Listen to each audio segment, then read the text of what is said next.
नमस्ते दोस्तों, ये रील मैं मीडिया के बंधुओं के लिए बना रही हूँ क्योंकि मैंने कुछ प्रोटेस्टर्स को जो कि गटर छाप, अनैतिक, अश्लील बिहेवियर सड़क पर बच्चों के सामने, बुजुर्गों के सामने, महिलाओं के सामने डिस्प्ले कर रहे थे, उसको नॉर्मलाइज करने से मना किया है कि we do not accept this in this society. हम लोग नहीं चाहते कि हमारे घर के बच्चों को कोई जो है अपनी अश्लील हरकतों से जो है टाइम से पहले सेक्सुअलाइज कर दे। हमारे घर के बुजुर्गों के सामने जो है हमें शर्मिंदगी महसूस कर, हम नहीं इस तरह का बिहेवियर एक्सेप्ट करते हैं, उसको नॉर्मलाइज नहीं होने देंगे। तो मीडिया जो है मेरे खिलाफ गैंग अप कर रही है और ये नहीं बताएगी कि जैसे स्काई रूट जैसे स्टार्टअप की मैंने कितनी बड़ाई की, हमारे देश के जेनजी जो हमें इतनी ऊंचाइयों पे लेके जा रहे हैं, नीट के छात्रों को मैंने खुद स्वयं जो है कितनी बधाई दी। और ऐसे बच्चे जो कि अपने परिवार की जिम्मेदारियां उठा रहे हैं, हमारी टीम में भी ऐसे बच्चे हैं, हमारे घरों में रिश्तेदारी में भी जेनजी भाई बहन हैं जो कि हमारे बड़े काम संपन्न करते हैं, लेकिन कुछ चंद फॉलोअर्स के लिए और चंद कमेंट्स के लिए और कुछ लाइक्स के लिए ये मीडिया वाले इतने ज्यादा बिक चुके हैं। और मैं देख रही हूँ कि कुछ फेमिनिस्ट जो हैं वो एंकर्स कह लीजिए या पूरे एक बुलेटिन कर रहे हैं और मुझे सिखा रहे हैं कि Kangana, why should these women have the burden of dignity और डिसिप्लिन। हम लोग मिलेनियल वुमेन पे इतना प्रेशर था to be dignified and to B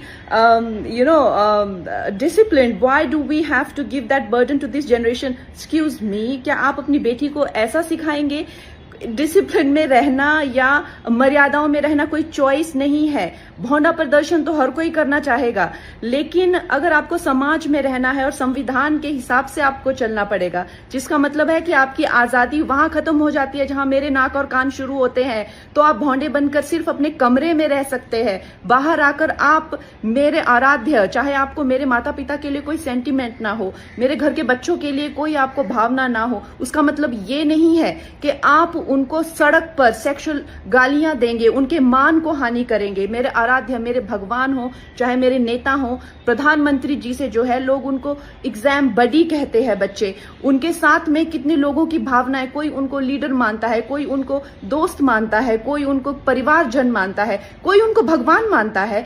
उसी तरह से आप किसी की फीलिंग्स हर्ट नहीं कर सकते हैं। ये कोई कूल बनना नहीं है, ये एक बेसिक सिविक सेंस है और अगर आपको ये नहीं आती है तो आपको सीखना पड़ेगा। आप ये फेमिनाजी से प्रभावित मत होइए, अपनी जिंदगी बर्बाद मत करिए।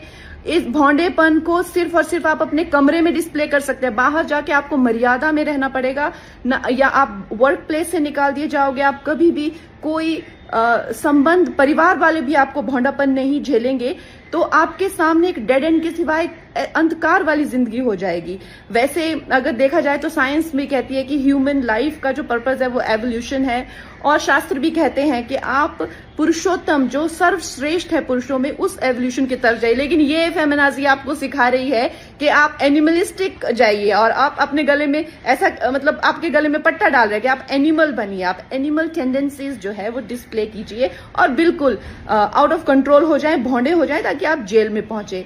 आपको डिसाइड करना है कि आपको कौन अच्छे से गाइड कर रहा है और कौन आपको सही दिशा बता रहा है।